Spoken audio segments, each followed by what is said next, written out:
di nuyu peuple sénégalais bi yépp wax nag ni wax ji mën na gudd mën naa bañ a gudd ndax dama namoon gaa yi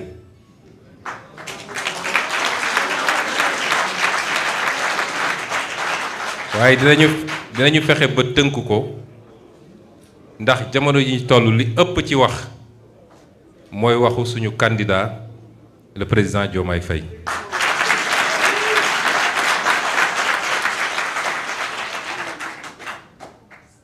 nam wax ji mën naa bañ a gudd parce que nous avons une élection à gagner de chaque heure compte. On a déjà perdu trop de temps moo tax ñu koy essayer tënk rek ci ñaar walla ñetti anam balaa may dugg ci yooyu dinaa delluwaat remercier ñi nga xam ne ñépp bàyyi nañ seen yitte yoroon seen kuréel moo xam parti la walla mouvement walla personnalité la individuelle ñëw jàpp ci coalition Diomaye président te boobu jamono gisantewuñu sax ak Diomaye tooguñu ak moom di leen wax dal leen ak jàmm ndax ñun jaayuñu sénégalais yi nit projet lañ jaayi sénégalais yi kon su ngeen ñëwee ci projet ngeen ñëw seen projet la di ci beral loxo nag suñu yeneen ñaari candidat yoo xam ne suñuy nawle lañu ñëpp xam ko suñu diggante weesu na partenariat muy le doyen Habib Sy mi toog fii ak le docteur Cheikh Tidiane Dièye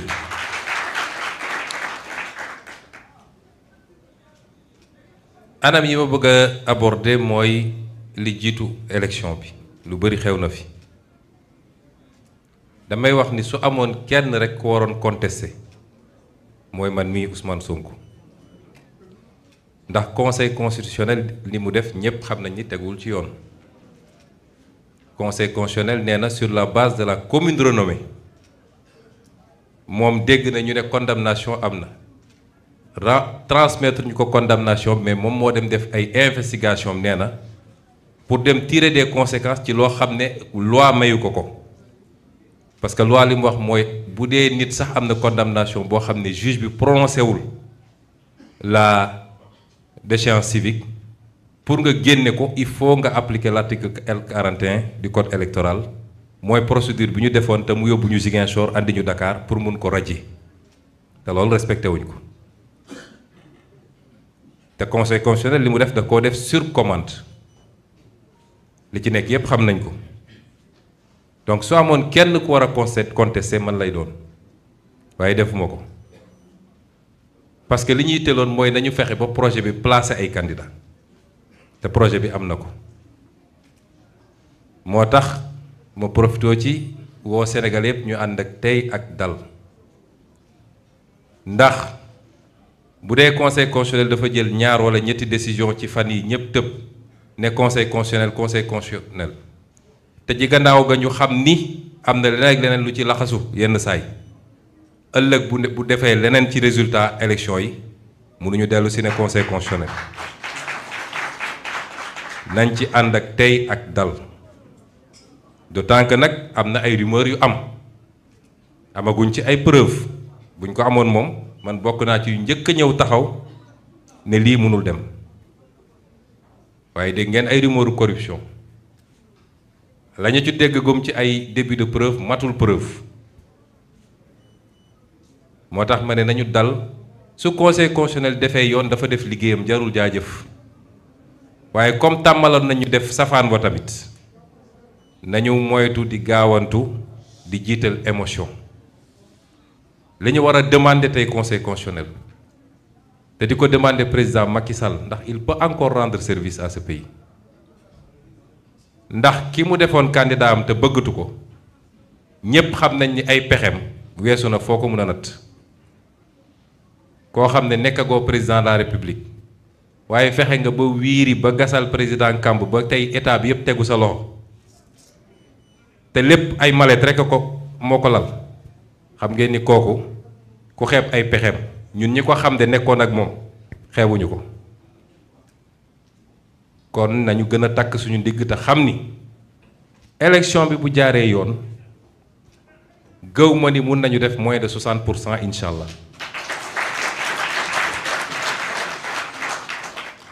waaye bu ñu jàpp ni c'est gagné d'avance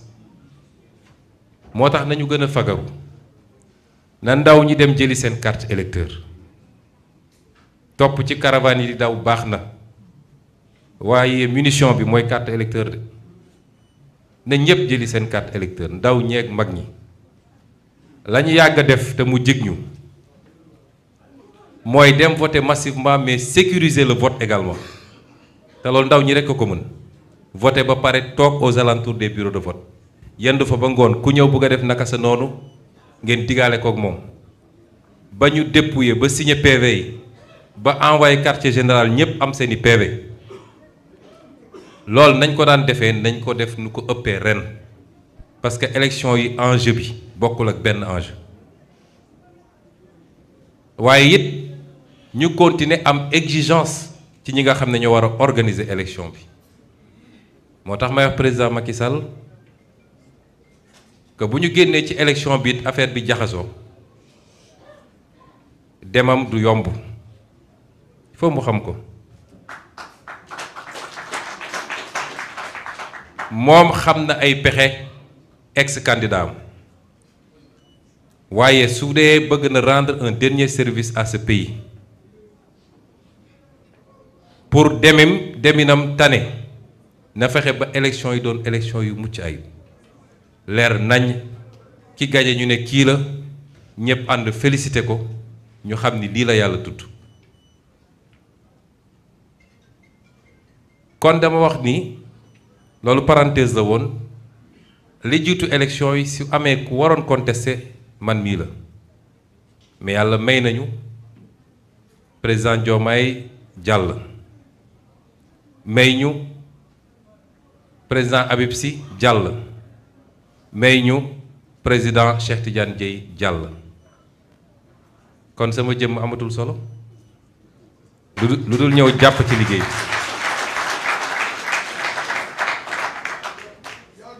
ñu dox ñu ne élection yi xaw naa jaxasoo reporté nañu coow li bëri te it may dalal xelu ñëpp ni fa ñu newoon amul lu ñu ëmp ci réew mi léegi naa xale yi ne il faut ñu nettali ma lu bëree bëri classement Coupe d'Afrique beeg ak yeneen lépp yëg nañ ko kon xamoon nañu lu xew ci dëkk bi di ko suivre comme ñëpp ca loolu ñu doon suivre dëkk bi jaxasoo na yéen ñëpp dégg ngeen ay waxtaan yu am naam waxtaan yu bari am na ay ndaw yu bari yónni na leen ñu ñëw ci ñun wax ndax mënuloon ñàkk damay wax ni Pastef dañu am jamono ju ñu toll boo xam ne kàmb dafa am walla dafa am benn écart diggante ñun ñi nga xam ne yàlla nattu woon nañu ñu jiite ko ak li ëpp suñuy militant te communication jafe woon ba mënuñoo jottali li ñu bëgg waaye ku am seetlu tuuti di nga xam ni à partir du mois de mars 2023 am na lu bari lu soppiku ci stratégie Pastef parce que projet boo ko yoree projet de société da ngay évoluer ak moom bu ma koy tënk ci lu gàtt rek te di jël royuwaay ci diine gi ma gën a xam dama naan am na Makka am Madina am Hudaybiya am Fathu Makka am lu tegu ci Fathu Makka jamono jii nag ñi ngi ci mujjanteelu Hudaybiya ndax xam ngeen Hudaybiya jamono ji Makka fitna la woon ba tax mënatul nekk ñu gàddaay dem Madina Madina metti na woon ci xare yi am yépp ci Madina la amee ba waxtaan am keroog ci Hudaybiya yonent bi alayhi salaam takk ay jëlee ma fasam ne namm naa Madina namm naa Makka dañuy aji ñëw ba tiim Makka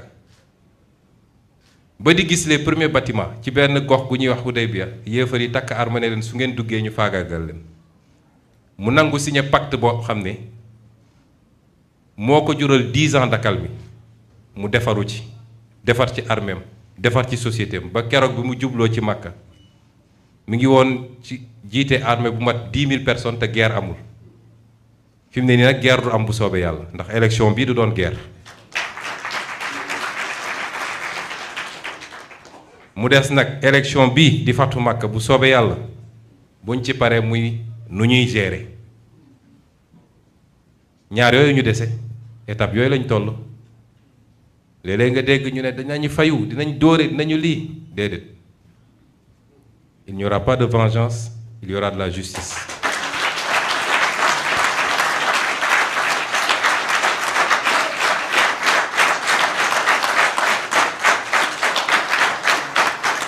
parce que loolu lañ ñu jàngal dafa am loo xam ne boo ci nekkee rek mënoo def lu jag neewuñu nag ni impunité totale dina am waaye kii defoon na ma lii faw ma fayu du fi am bu ñu yàlla joxee réew mi mbokk yi est-ce que xam ngeen li ñuy xaar xamagu leen ko de li ñuy xaar jaxasoo na rëy na bëri na te population yi toppuñu di daw ci mbedd mi elles seront très exigeantes avec nous te it ñu am bor yu ñu war a fay mooy ñi nga xam ne seen bakkan rot na ci ñi nga xam ne ñàkk nañ ci cër ñi nga xam ne def nañu ay at ci kaso bi ñooñu ñëpp dañ leen war a fay bor bi te naka lañ leen koy fayee mooy fexe ba gëm-gëm gi ñu amoon ci ñun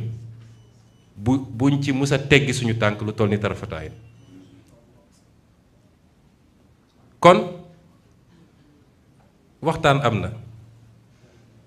ay ndaw ñëw nañ ma gis waxtaan yi ci ñetti poñ la amul benn bu ñu déggoo nag waaye def nañ ko ci respect mutuel te loolu amoon solo waxtaan nañu ci report élection may leen xalaatu leen ko élection bi mënu leen ko laal bañ ma ne il faut ñu reporter élection bi ndax yow ak diw il faut ngeen bokk may leen sama bokkub élection mënul justifier report élection sama bokk ci élection mënul justifier report élection gëw mu ni Sénégal ba mu daj am na ku ma gën a mérité nekk candidat man mii waaye nit ak sa yéene yàlla ak dogalam ku ko xamul rek da ngay sonn born to be président xam nga la ñuy wax madame yéen ñi dégg anglais loolu yàlla bind ko ci jëw kenn saa su jotee rek di nga ko ne kon lu ñu mën def pour élection bi ñu bañ ko reporter def nañ ko dem naa ba ne samay avocat bu leen déposer recours mooy rabat d'arrêt bi tant que figé wuñu liste yi ndax damay bañ ñu jaar ci loolu pour mën a reporter keroog bu ñu nee déposé nañu loi assemblée wala dañuy def commission d'enquête parlementaire ci laa woo Birame Souleye mii ne ko non seulement suñuy député dañu voté contre mais nañu attaqué devant le conseil constitutionnel bi ñu génnee liste yi laa jokkoog doyen Habib Sy mii ne ko doyen li ma dégg ci rumeur mooy dañoo bëgg a reporter te fi ñu ko bëgg a jaare xam naa ko dama bëgg nga wootee anciens amis du PDS nga ne leen bu ñu nangu mukk ñu jaar ci ñoom pour reporter élection yi doyen woo leen nga wax ak ñoom 24 heures plus tard mu jot ko man ne ma wax na ak ñoom lii lañ ma wax ba keroog barki démb bi ma taalee télé dégg ñu ne doyen Habib Sy dafa bëgg a déposer report ci laa ko wone ko doyen bul déposer recours parce que bëggumu ñu jaar foofu peut-être ñële mun nañ ne amuñu qualité à agir mais yow candidat nga boo déposer ñu ne tu as qualité à agir kon bul déposer recours dem nañ ci ba yegg ci foo xam ne ñañ doon yónni ci man ñuy wax ak man dem naa ba ne leen seen kilifa bu mu démissionné mukk ndax li ma jàppoon man ci constitution mooy suñu démissionné article 31 deuxième alinéa mooy ñëw mooy ñu ngi ci kaw suppléance te boobaa dañuy rebattre carte yi kon bu ngeen gisee may leeral yi mooy wax ji bëri na Sénégal nag moo ni demee wax ji bëri na da ngay gis ku la xamoon bu baax xam yaay kan mais situation taxaw mu mën a dute ci yow loolu mooy Sénégal nit nag boo ko wóoloo da ngay def ni Aboubacar defoon biñ ko ne sa waa ji nee na dafa dem démb rañaani saaba yëpp commencé dute moom dafa ne su dee moo ko wax dëgg la waaye nit booy wóolu tànk yaa ngi koy gis ñàkk koo gis mu ne jaaral nii nga ne non non kooku dafay juum li mu wax tegu ko fenn fi ñu jaar ba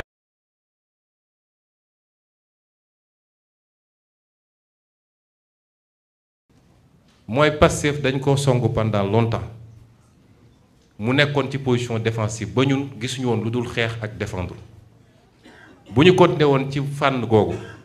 kon Bassirou Diomaye Faye mii tey du nekk candidat j'ai dû prendre beaucoup de décisions et je les ai prises seul parce que mënu ma woon jokkoo kenn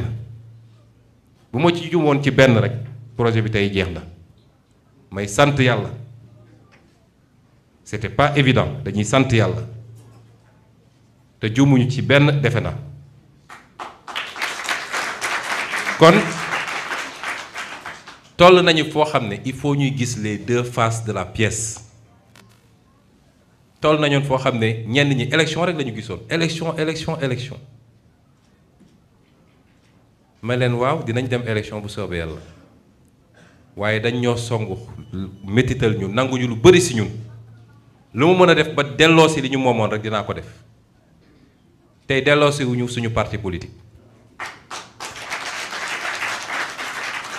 ñu doon wax ex Pastef léegi nañ ne Pastef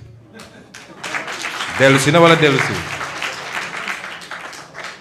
tey delloosi wuñu suñuy éligibilité ba ci sama bos man mii te am na ñu taxaw ba ci opposition bi ne d'ici 2039 Sonko du nekk candidat yàlla ne samay mbir noppi naa ci bu yàgg waaye tey génnewuñu des centaines et des centaines de nos frères et sœurs qui souffraient dans les prisons ñi doon wax nañu toog bu ñu gagné qu'est-ce qui vous garantit c'est que dinañu gagné waaw par extraordinaire suñu gañewul woon xam ngeen ni ku fi njëkk a toog la may njëkk a def mooy liggéey bii gars yi sumboon mu yeggali ko kon maag Bassirou mii 10 ans la ñuy jël parti bi ñu seeyal ko projet bi jeex loolu yëpp parce que on voulait faire un fétichisme des élections j'ai dit non dinañu dem ci élection yi bu soobee yàlla peut-être ñu doon wax loolu xamuñu man de prison bi ma ne woon suite lañ ma fa jox suite chambre salon double climatiseur télévision ñi fa ñëw gis nañu ma am sama ngandim këru 300 mètres carrés di doxantu teg fa sama vélo di pédale waaye est-ce que xam ngeen ni président Diomaye bi pendant 11 mois 9 mètres carrés la ne woon ñu boole ko ak yeneen ñaari nit xam ngeen conditions yi mu nekkee woon jooyu ko fenn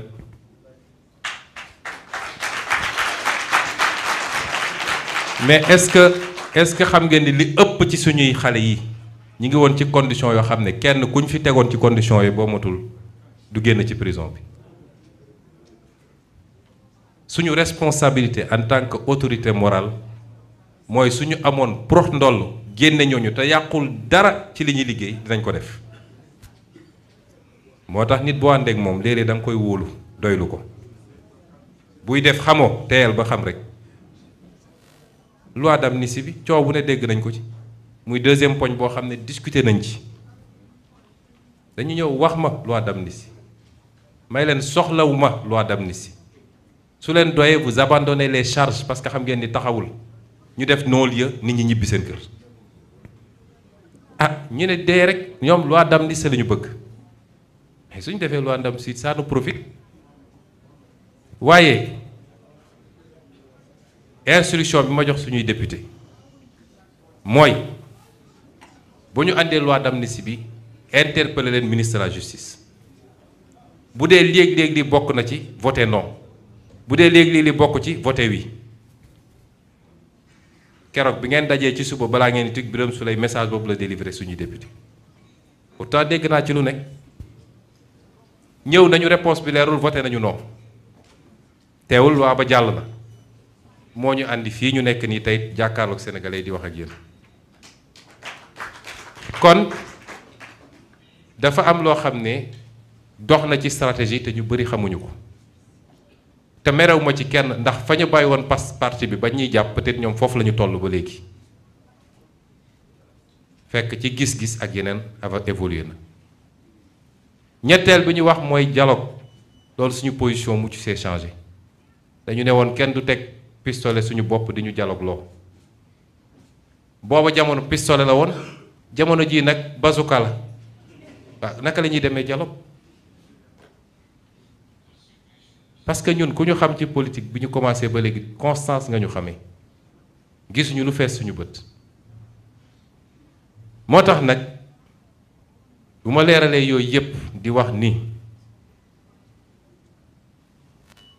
te li ma wax nii yépp nag saa suñ ñëwaan ba ñu waxtaan ba noppi dama leen naan andil leen ma sama candidat ñu andil ma Bassirou dinañu toog 3 heures de temps 4 heures de temps je lui fais un compte rendu détaillé amul lenn lu ba mus a def te waxuma ko amul bu ma ko waxee ba noppi mu wax ma lu mu xalaat ñu tënk naka la ñuy doxalee la ca des léegi nag weesu nañu loolu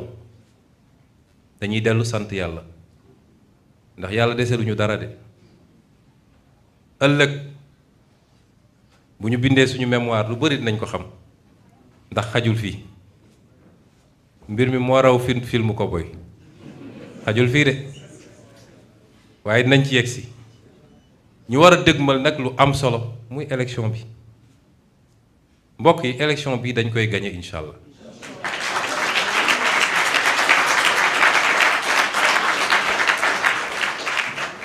bis ni ki tey bu ñu jógee fii discours amatul futtiku ëllëg ñi nga bëgg a yeewoo jee Ziguinchor bu soobee yàlla daal di commencer campagne bi may lancer appel nag sénégalais yi xam nañ ni bëgg ngeen ñu lool xiif ngeen ñu lool waaye na ngeen ñu comprendre 7 jours de campagne lépp xaju si ñu leen koy ñaan rek ku ñu jaarul goxam bu mu mer ku ñu taxawul goxam romb rapidement bu mu mer parce que élection boo amee 20 jours sax mënoo def le Sénégal waxuma laa léegi ñu ngi desee la 7 jours te génnaguñu Ndakaaru militants yi xamante nañu léeg-léeg nit ñi def ko affaire sama koñ sama dëkk déedéet ñun gagné la ñu bëgg d'abord kon bu dee ay candidat ñoo mën a ñëw toog fii bàyyi seen lépp ñëw toog fii mënoon nañ ne man sama candidat bopp la maa ngi dem kon kenn ku nekk na xam ni patriotisme bi ñuy wax fii la war a feeñee dina doon campagne bu méttee métti caravane la ñu mën a def dañuy traverser rek waaye luñ ci mën def rek dinañ ko ci def mais ñuy ñaan ñépp li daan am ci mit campagne yi dañu war a jaar itinéraire bi pourquoi defuñu lii mer naa gedd naa li tax ñëwuñu sama dëkk li tax wàccuñu nuyu kilifa gi suñu amoon sañ-sañ loolu lépp nañ ko def mais su mënul nekk rek lu mënul nekk rek nañ ñu ko nangul te bu mu tax bu mu tee ñu gën a takk ndigg yi parce que avenir du Sénégal la du affaire u nit du affaire u koñ du affaire u dëkk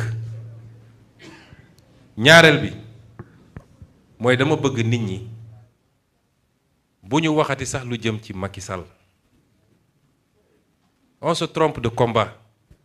Macky Sall keroog bi mu nee man doot nekkatuma candidat la ñu pareeg moom du suñu adversaire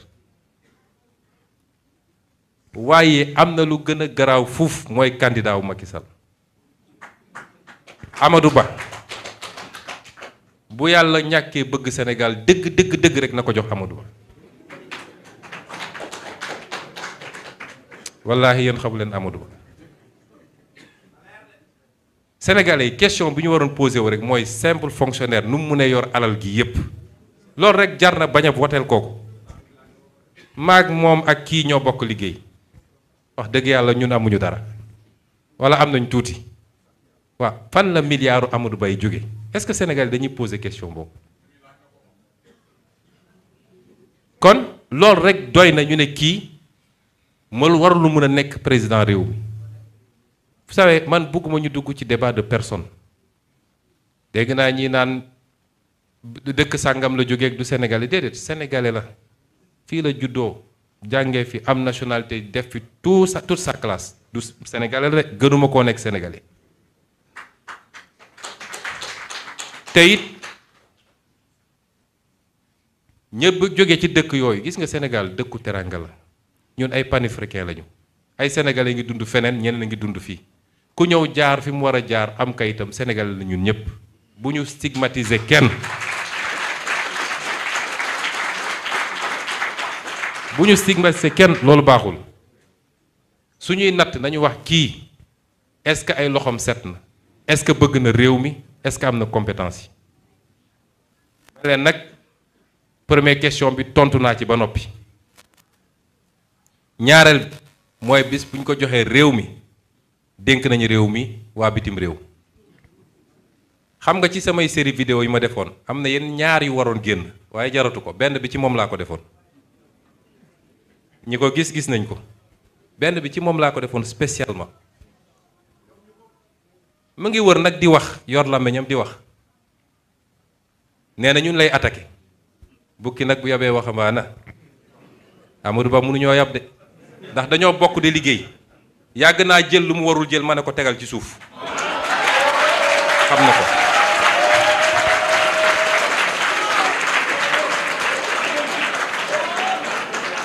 xam na ko jiite na direction générale des impôts mayor syndicat yàgg naa laal lu mu warul laal man vérifié naa entreprise bindu ko ay milliards mu laal ko bugg koo wàññi ma ne ko boo ko laalee ma diggaale ko yow moom xam na te taxaw naa assemblée nationale interpellé ko ci li nga xam ne alalu réew mi la mu salfaañe ko ngir bëgg a neex tubaab yi kooku di ngeen ko jox réew mi balaa may dee ñu ne compétence su lan expérience su lan randal alalu réew mi kon may lancer aussi un appel kilifa diine yi parce que gis ngeen li ñuy wër di nga dem ci même rangeen bi rek la ñuy jëlaat dem ci kilifa diine yi waaw réew mi ngi en danger dañ ñoo rax ba ana ñan ñoo leen rax ñun ñi newoon ñun ñoo leen rax ñoom ñoo jekki-jekki mu mel ni xal bu nekk seen loxo ñu sànni ñu ci biti ab terroriste di nga ko génne nii ana ñan ñooñu rax kii gëmul tarixa kii gëm waxu picc yooyu ñu doon man tey moom la ñu jël bu koo def ci Diomaye manipulation bi dafa doy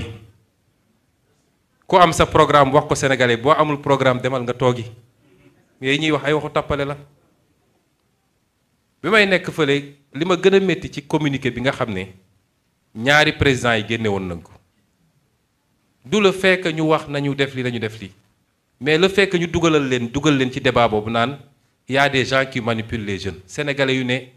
ñu ne leen dañuy reporter seen élection ñu ne d'accorduñu sénégalais yëpp jóg sénégalais yooyu jógoon contre Abdou Diouf ci jamonoom jógoon contre Abdoulaye ci jamonoom nga ne ñooñu dafa am ñu ne seen gannaaw di leen financer ak ay terrorisme ak yooyu nañu respecter sénégalais yi j'ai beaucoup de respect pour ces anciens présidents mais waruñu leen dugal sax ci yéen nii il faut ñu respecter peuple sénégalais bi dafa mature egg fi mu war a egg xam li mu war a xam di choisir ses combats nag kon nañu concentré wu ci l'essentiel le plus grand danger qui guette le Sénégal aujourd'hui s'appelle Amadou Ba te jàpp na ni lépp alal moo koy def may interpeller encore une fois le président Macky Sall parce que responsabilité am la ndax schéma bi ñu teg ngir bëgg a def li ñu def ñun xam nañu schéma bi ñu teg pour ngoonu élection bi ñu gaawante ne gagné nañu à tel score gars yi génne FDS yi ñu ne parce que élection bu ñu xasee bañee joxe nañu score rek ñun ñëpp xam nañu c'est très difficile c'est en amont qu'on règle ces questions là te responsabilité am la moom mooy président de la République kon désormais nous avons un seul adversaire ñëpp xam nañ ni su élection yi jaaree yoon mënul am 15% ci réew mi mënu ko am waaye li fi mu jaar ba egsi fii toute sa trajectoire loolu la lu voyé naxante jënd fii jënd fële foofu la yaakaar ne mun na koo jaar ba dégg monsieur le président de la république moo tax il va falloir qu'on fasse un large front un barrage contre ce qui se trame élection bi incha allah dañ koy gagner di ngeen dégg président Bassirou Diomaye Faye le jour de l'élection et au premier tour man loolu laa gën ma daanele nag damay bañ a nekk duma candidat bi dama bëri wax waaye dama leen namoon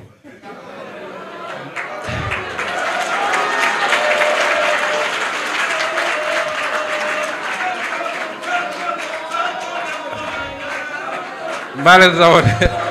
ma daanele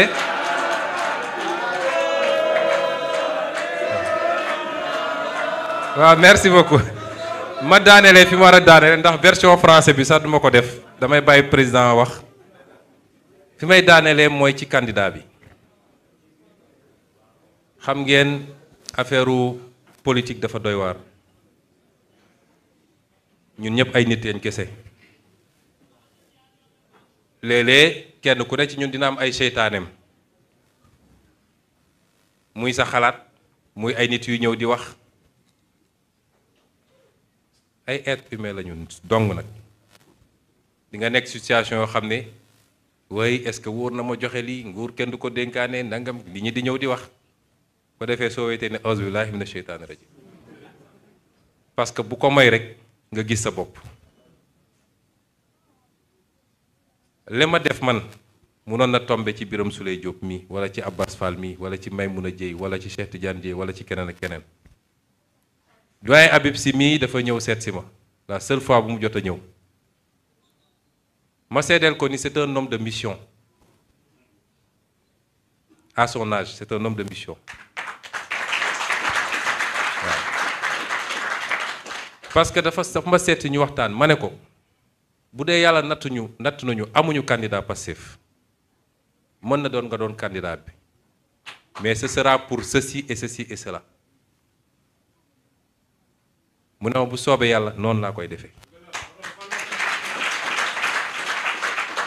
te boobu ba léegi saa su ma bëggee dara ci moom su ma ko ne léegi moo ma mag foofu mun na nekk sama baay waaye lu ma ko wax mu defee ko noonu c'est un homme de mission ma seedeel ko fii noonee laa koy seedelee docteur Cheikh Tidiane Dieye bi nga xam ne candidat la moom it démb rek maa ngi koy seetaan ci temps d'antenne am gannaaw bi ma seetaanee doyen bi ak tagal bi alors te fu mu dem dégg ngeen li mu fay jiital son premier temps d'antenne dafa régler problème mu temps d'antenne u Diomaye Faye mi kon di leen féliciter bu baax ci loolu waaye di wax ni mënoon na tombe ci kenn ku ne Aïda Mbodj mii mënoon na nekk candidate Guirassy su ko neexoon mu jëli fiche keneen ak keneen mais tombe na ci Diomaye dama ko tànn nag wax naa leen ko ci vidéo dama koy tànn yàgg na te xam naa li tax ma tànn ko ma gëm ni Sonko mooy Diomaye du waxantu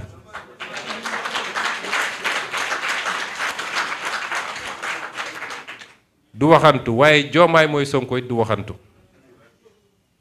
bi ñu mujjee waxtaan avant dernière fois bi parce que démb it ñoo ne woon ba ndogondoo ci la colonel bi ñëw nañu da ngeen di génn ma ne ko saa yi demal defari sa bagage te nga defar sa sikkim bi nag alors mais bi ñuy mujjee waxtaan dañu toog waxtaan lu yàgg ñuy waxtaan ci yi nga xam ne mi ngi am te nit ñi yaakaar ni mun na andi féewaloo suñu diggante mu wax ma lu am solo mu ne ma président wallahi politique su waroon dox sama diggante ak yow ma arrêté parce que damaa yëkkati doom tuddee la ko te damaa bëgg doom boobu ilaa yawmi diin ma la koy jox comme exemple kon suñu politique naroon boole ma bàyyi politique bi te ma xam ni dëgg la ci moom ñaareel bi mooy nit ñaa ngi ne Diomaye comme bëriwul wax ni man nag Diomaye su ñëwee ñii Sonko sax moo tane woon ci ñoom loolu nag tiital na gaaya waaye ma bëgg a seede ni Diomaye gën a nooy foofu si ñoom ndax sama reetaan ju bëri ji li mu lekk ci gannaaw ñi ma xam-xam nañ. Diomaye dañuy waxtaan benn jour maak moom ak Birame Souleye sama kër boobu affaire yi tar na métti na ma ne ñii billaahi bu ñu jëlee affaire bi Diomaye dama tegal ci suuf président loolu kenn du ko fi def fii amul chasse à la sorcière amul fayantu amul et cetera keroog ma ne leen andi leen ma Diomaye mu ñëw ñu waxtaan 4 heures de temps ma koy gunge ba ci bunt bi ma ne xaaral ma seetluwaat ko ma ne ko Diomaye ñii il faut lii dafa yomb quoi ñii il faut ñu def nii mu ne ma mukk ci àdduna président mukk ci àdduna bu ñu def erreur yi ñu def ñoom bu ñu jëlee réew mi nañu bàyyi justice def liggéey waaye bu fi kenn nekk naan da ngay fay kon loolu muy lu ma bëgg a yokk ci seede ci sama digganteeg moom waaye di wax askan wit ni tànnuma ci hasard ndax dafa di sama rakk di sama xarit ñu ànd lu yàgg ma xam li ma xam ci moom nee naa ko Diomaye nit ñaa ngi ñëw di wax rek limité tes visites mu ne ma président man dama am kersa ci nit du ñëw di wax ma ne ko du ma la déglu waaye ku mën a dugg sama nopp bi ba wëlbati sama xel gisaguma ko loolu ci mbindam la bi may daanelee nag gannaaw bu ma dénkaatee sénégalais yi Diomaye jëmmam amul solo sama bos amul solo donte dañ naan élection présidentielle la waaye projet la ñu wax ak sénégalais yi am na ay aspects ci suñu programme boo xam ne nit ñaa ngi ci bëgg a profité wax ji bëri moom dina ci leeral waaye dina doog a daaneel ba ca njëkk mooy nee naa ko président Diomaye mbirum vice président heureusement bi ñu nee sax lu ñu war a fal la donc du pour élection bi dugal nañ ko ci xalaat bi di ko xalaat waaye ñaari choix la ñu am boo gisee xalaat yooyu am mooy hyper présidentialisme bi am ba pare lépp nekk ci loxo benn nit moo tax ki jiite réew mi fi mu ne nii sonn na bu fu sonn yem ñu ne kon ci biir pouvoir exécutif bi ci boppam war nañu mën a rééquilibrer les pouvoirs les attributions te loolu mun nañ ko am sans poste premier ministre sans poste vice président ndax boo jëlee réew mu mel ni France ba 2007 modèle bi la ñu amoon à partir de 2007 lañu def seen réforme ne c'est le gouvernement qui détermine et conduit la politique de la nation alors que ñun dañu resté ci c'est le gouvernement qui coordonne et exécute moo tax soo déggee ay réformes coow yu bëri foofu premier ministre bi mooy dem au charbon su paree bu yóbboo mu takk bagaasam kon ñaar mun na am soit ñu am poste vice président mais sans beaucoup de pouvoir parce que doo boore ñaar ñoo fal jox leen ñu yem ay pouvoir bis bu ñu déggoowul njaaxum am moo tax États-Unis vice président bi daanaka il est là pour la suppléance au cas où et selon la nature de ses relations avec le président mun na ko yokkal wala mu wàññil ko mais koo xam ne dafa am légitimité électorale mu tolloog président bi nga tolloo leen pouvoir mun na am problème wala nga am un premier ministre qui sera nommé mais ñu wàññi ci pouvoir président jox ko moom pour rééquilibrer au sein de l'exécutif bu boobaa bu contentieux amee président bi arbitré choix yooyu la ñuy def gëm naa ni nag ci mandat bi probablement président Diomaye de mooy décider mais peut-être schéma boobu moo gën a plausible ñaareel bi ma bëgg a daanelee mooy mbirum koppar question franc CFA. Ce que je veux dire sur la question du franc CFA, parce que c'est souvent une question qui interpelle beaucoup plus les élites. Je crois que le programme a été fait dans des conditions extrêmement délicates et difficiles. Nous n'avons pas eu, nous, la possibilité d'y travailler sérieusement, parce que vous savez que quand vous êtes en détention, les conditions d'entrée et de sortie des courriers sont très complexes. Et les dernières observations qui ont été formulées, même par le candidat, n'ont pas pu être intégrées sur cette problématique-là. Mais je veux dire simplement qu'il faut savoir lire notre programme comme une continuité. On n'a pas créé un nouveau programme. En 2019, on a pris position sur la question de la monnaie. D'abord, à travers le livre Solutions, que j'ai présenté ici publiquement, mais ensuite dans le programme. Et notre démarche a été toujours de dire que nous sommes tous convaincus, toutes les élites sont convaincues qu'il y a un problème avec cette monnaie et qu'elle ne colle pas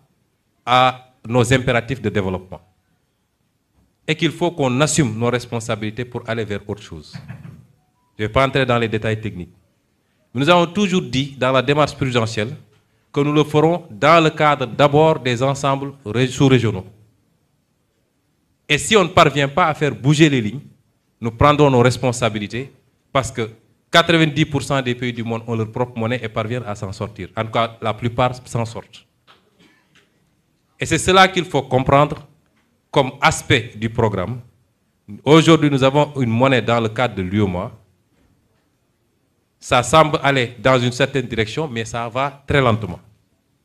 Nous allons venir pour essayer de booster et aller vers les réformes qu'il faut. Mais nous avons toujours dit que nous, notre option, c'était même la CEDEAO, qui fait un ensemble de plus de 6 millions de kilomètres carrés, plus de 400 millions d'habitants, donc un marché qui a un potentiel énorme, mais si les préalables sont réglés, et ces préalables ne le sont pas encore. Et c'est ça notre option de base. Et c'est seulement si on ne parvient pas à avoir ça que nous considérons pouvoir aller avec notre propre monnaie. Donc, vous savez bien qu'un détenu le programme a navigué une ou deux fois, mais on n'a pas pu, avant la présentation du programme, faire les dernières observations comme il le fallait. Et donc, il faut lire ce programme comme une continuité. Quand je demandais à l'équipe de démarrer le programme, je leur ai dit, travaillez sur la base l'ossature de 2019 et essayez de voir s'il y a des actualisations à faire. C'est des précisions importantes parce que des gens en manque de programme et qui ne peuvent rien nous reprocher essaient de s'agripper sur cette question-là pour inquiéter le monde entier d'ailleurs, parce qu'ils ne s'adressent pas au peuple sénégalais. Et je tenais à faire ces petites précisions. Je m'excuse d'avoir été assez long. Je ne vais pas faire la version française. Je laisse à notre candidat, le président Bassirou Diomaye Faye, le soin de clôturer cette conférence de presse. Je vous remercie.